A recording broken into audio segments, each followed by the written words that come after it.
Revelações sobre o fim do menino Bernardo.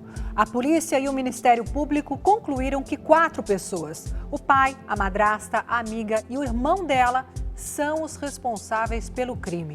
Novas testemunhas ajudaram a incriminar os suspeitos. 2 mulheres que falaram com exclusividade ao Domingo Espetacular. Essa é a nossa reportagem da semana. Esta mulher não conheceu o menino Bernardo e nem o pai dele, mas foi amiga íntima de Graciele, a madrasta do garoto. E foi de Graciele que ela ouviu os planos do casal.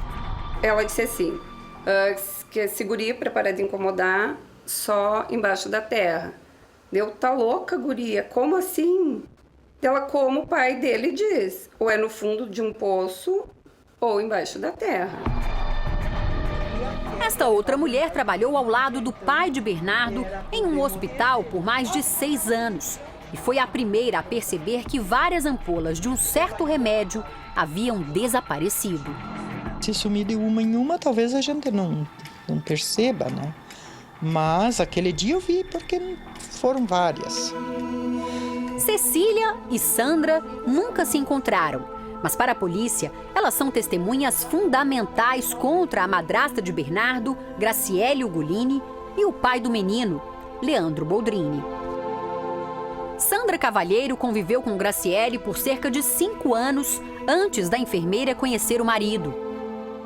Ela sempre na brincadeira, que ela queria casar com um médico. E até eu brincava, tu vai, já trabalhou em vários hospitais, como é que não achou médico ainda, sabe? Nessa época, Graciele era vizinha de Sandra em Redentora, no interior do Rio Grande do Sul, na mesma região da cidade de Três Passos.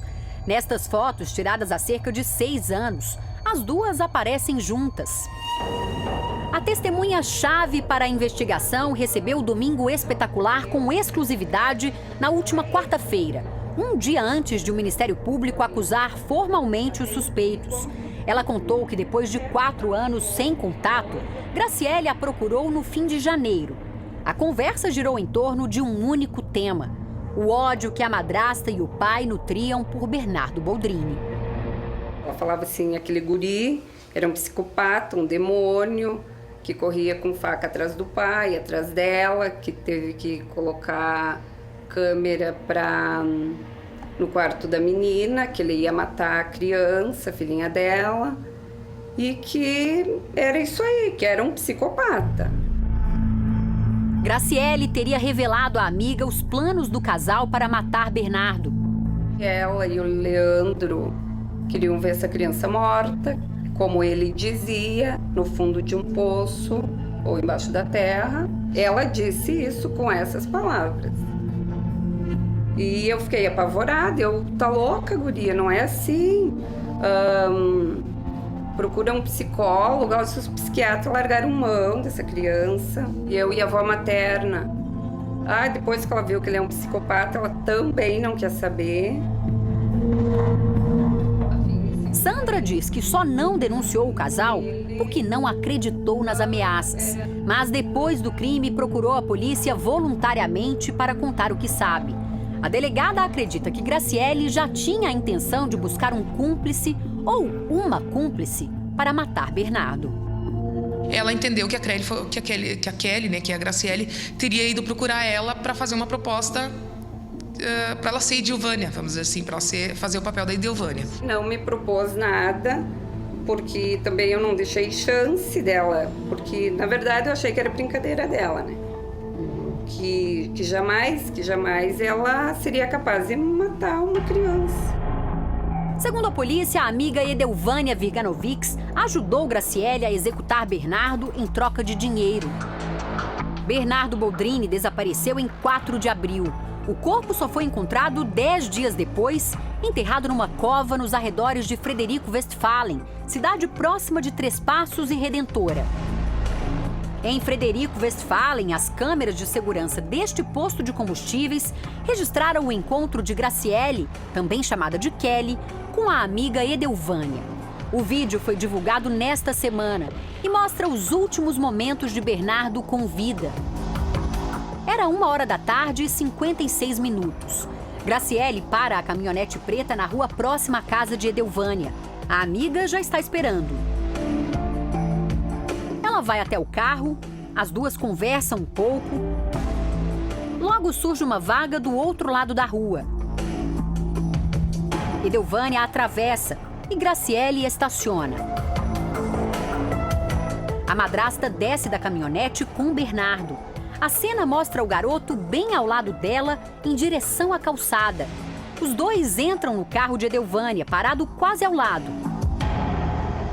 Segundos depois, o veículo prata deixa o local. Graciele e Edelvânia voltam ao posto sem Bernardo quase 2 horas depois. Andam até o carro da enfermeira. Conversam um pouco e se despedem. Edelvânia vai em direção à casa. E Graciele sai com a caminhonete. Bernardo morreu nesse intervalo de tempo. Edelvânia confessou o crime. Ela e a madrasta teriam dado uma injeção letal ao menino e enterrado Bernardo na cova de Frederico Westphalen. A polícia descobriu que Edelvânia recebeu R$6.000 à vista.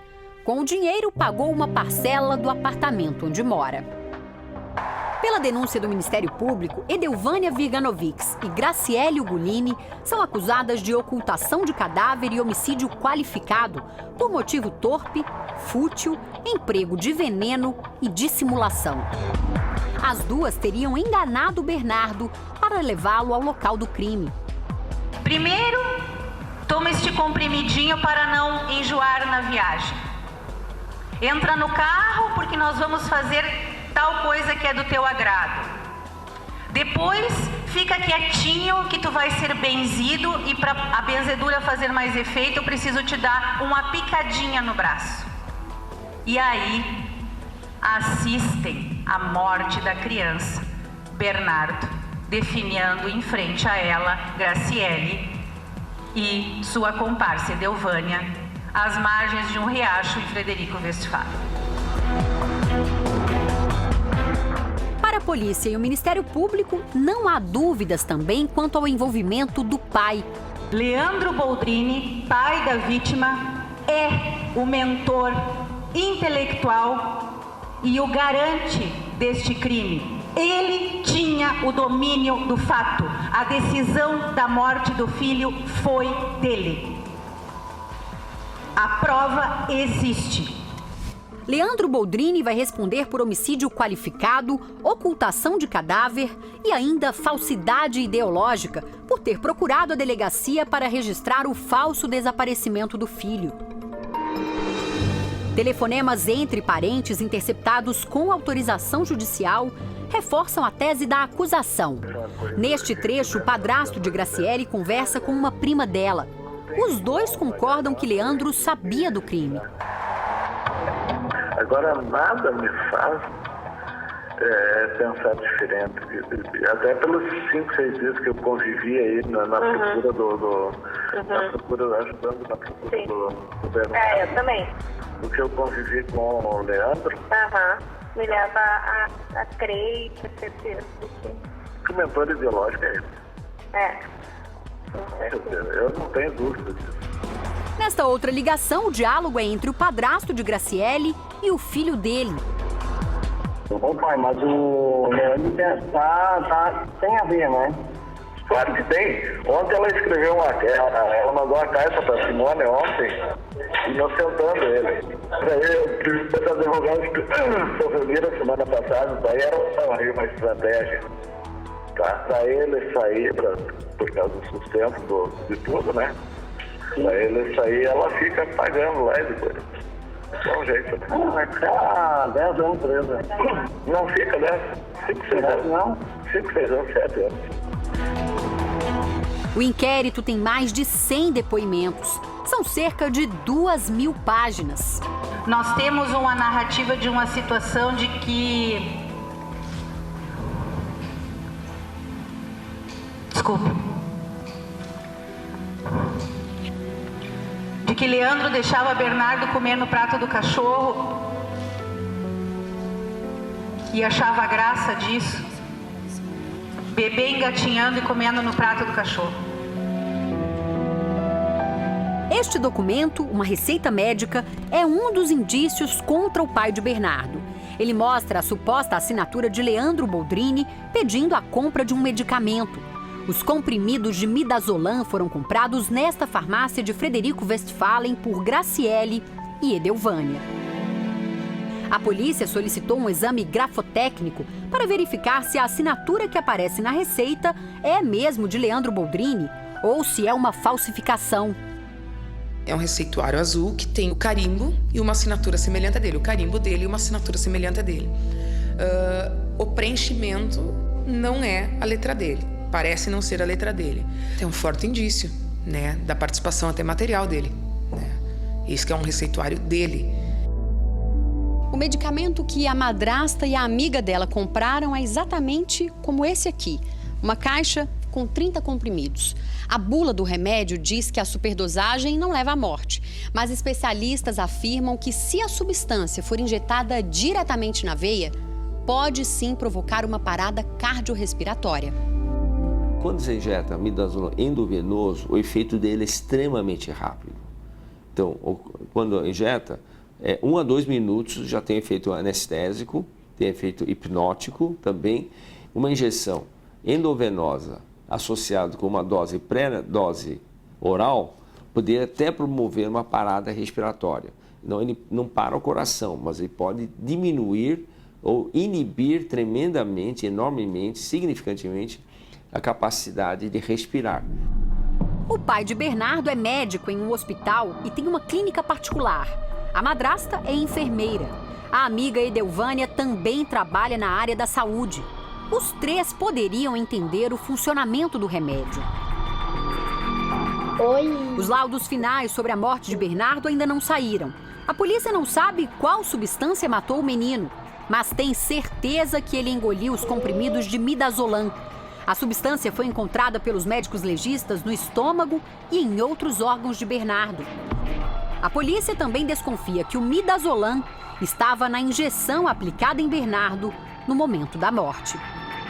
Na sala de endoscopia do hospital, onde Leandro Boldrini trabalhava, várias ampolas do medicamento simplesmente desapareceram 2 dias antes da morte de Bernardo.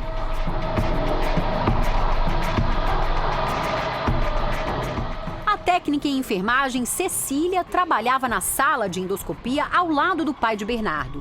Foi ela quem percebeu o desfalque no armário de medicamentos e alertou Graciele, a quem chama pelo apelido de Kelly. Eu disse, Kelly, tu viu que sumiu umas ampolas de midazolam? O doutor Leandro estava fazendo uma colonoscopia, isso eu me lembro. E ele nem olhou, nem para mim, nem para ela. Ele continuou olhando a tela. E daí ela disse, então vamos ter que colocar um cadeado ali nesse armário.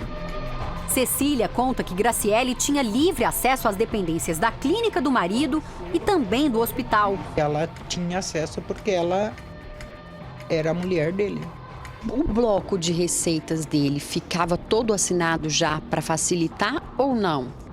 Lá não, mas no consultório tinha receita assinada. Sempre tinha, porque se eu precisava uma receita, eu ia lá pegar. Apesar do depoimento comprometedor, Cecília acredita na inocência de Leandro Boldrini. Eu digo pra ti que ele é inocente. Só não soube reagir contra ela. Ela foi muito astuta. Ela só começou a tratar mal o guri depois que ela engravidou, quando a trama toda estava feita. E ela teve o apoio. Para a promotoria, Leandro agiu também por interesse no patrimônio do filho. Bernardo teria direito à metade da herança deixada pela mãe, Odilaine Uglione. Segundo a investigação policial, a mulher se suicidou em 2010, mas a família dela questiona a investigação e os laudos sobre a morte. Além dos 3 suspeitos, o Ministério Público acusa também o irmão de Edelvânia. Evandro Virganovics está preso temporariamente. Ele é suspeito de cavar a cova em que o menino foi enterrado. O Domingo Espetacular tentou contato com os advogados que defendem os 4 acusados, mas eles não quiseram gravar entrevista. O próximo passo é com a Justiça, que já aceitou a denúncia do Ministério Público contra os 4 acusados da morte de Bernardo Boldrini. Se condenados, eles podem ficar até 30 anos na cadeia. O que aconteceu? Estão lá presos. E o guri? Quem vai buscar esse guri de volta por um engano? Por que mataram ele? Por quê? Por quê?